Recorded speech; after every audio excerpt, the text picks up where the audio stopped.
Hello everyone, today we will get quickly updated on how to revise during the exams.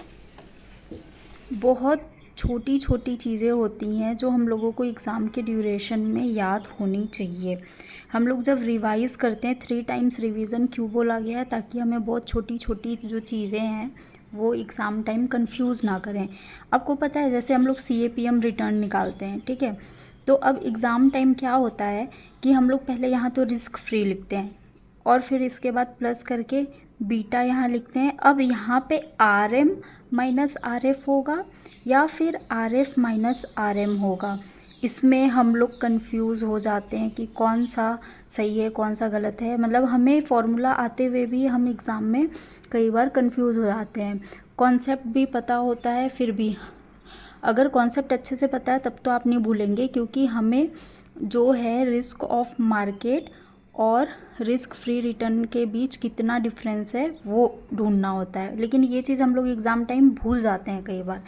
तो ऐसी चीज़ें हम लोग रिवीजन टाइम ध्यान रखेंगे कि यहाँ पे क्या माइनस होगा, ठीक है. अब जैसे कि हमें suppose cost in difference point निकालना है, तो फिर अब हमें यहाँ पे ऊपर में चेंज इन फिक्स कॉस्ट होता है और नीचे में चेंज इन वेरिएबल कॉस्ट होता है, या ऊपर में चेंज इन वेरिएबल कॉस्ट होता है या नीचे में चेंज इन फिक्स कॉस्ट होता है. तो बहुत से बच्चे ना बहुत अच्छा पढ़ने के बाद भी कई बार, क्योंकि हर एक कॉन्सेप्ट उनके ध्यान में उस टाइम नहीं रहता है, तो कई बार भूल जाते हैं. उन्हें कई बार ध्यान में फॉर्मूला रहता है.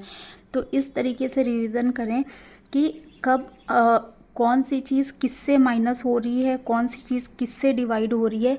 ये सब चीज़ रिवीजन टाइम बहुत अच्छे से ध्यान रखें. इसका एक और बड़ा एग्जांपल मैं बताती हूँ. अब जैसे हम लोग स्टैंडर्ड कॉस्टिंग पढ़ते हैं तो उसमें हमेशा हमें ये ध्यान रखना है कि इस साइड ना हमेशा स्टैंडर्ड आएगा, स्टैंडर्ड, और इस साइड हमेशा एक्चुअल आएगा. मतलब आप सोचिए कि अगर आप सोचेंगे कि यहाँ तो standard ratio for standard quantity है और यहाँ पे भी एक्चुअल क्वांटिटी है, यहाँ पे भी देखिए एक्चुअल क्वांटिटी, यहाँ पे भी एक्चुअल एक्चुअल एक्चुअल, ठीक है. तो आप हमेशा इतना इस तरीके से रिवाइज करेंगे कि इस साइड कौन सी चीज़ें आती हैं नेगेटिव करने टाइम, इस साइड कौन सी चीज़ें आती हैं. इसी तरीके से आपको मैं दिखाती हूँ कि आप देखिए, ये 1 मिनट मुझे प्रॉब्लम हो रही है दिखाने में. हाँ, आप देख सकते हैं कि ये लेबर का भी जब भी हम लोग वेरिएंस निकाल रहे हैं तब भी स्टैंडर्ड हमेशा इस साइड है और इस साइड हमारा एक्चुअल है. आप देख सकते हो कि यहाँ पे भी ओवरहेड का भी हम लोग जब निकाल रहे हैं तो इस साइड हमारा सारा या तो रिकवर्ड या फिर बजटेड है, लेकिन इस साइड हमारा एक्चुअल होता है हमेशा. तो इस तरीके से हम लोगों को रिवीजन करना चाहिए, कुछ कुछ ट्रिक्स बना के कि हम लोग कौन सी चीज़ कब किससे माइनस करते हैं, तो कौन सी चीज़ पहले माइनस में आती है, कौन सी चीज़ बाद में. क्योंकि अब जैसे ये प्रीवियस तो हम लोग कॉन्सेप्ट समझ सकते थे CAPM में, कॉस्ट इन डिफरेंस में, लेकिन अब सपोज़ जैसे ये स्टैंडर्ड कॉस्टिंग हो गया, इसमें हम लोग को कॉन्सेप्ट याद नहीं रहता है.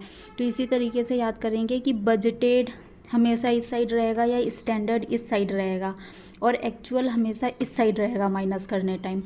तो इस तरीके से हम लोग को वो रिवाइज़ करने टाइम चीज़ें ध्यान रखनी चाहिए. कभी कभी जब 2-3 मार्क्स से हमारे एग्ज़ाम रह जाते हैं तब इसकी इम्पोर्टेंस समझ में आती है. That's all for today. Thank you.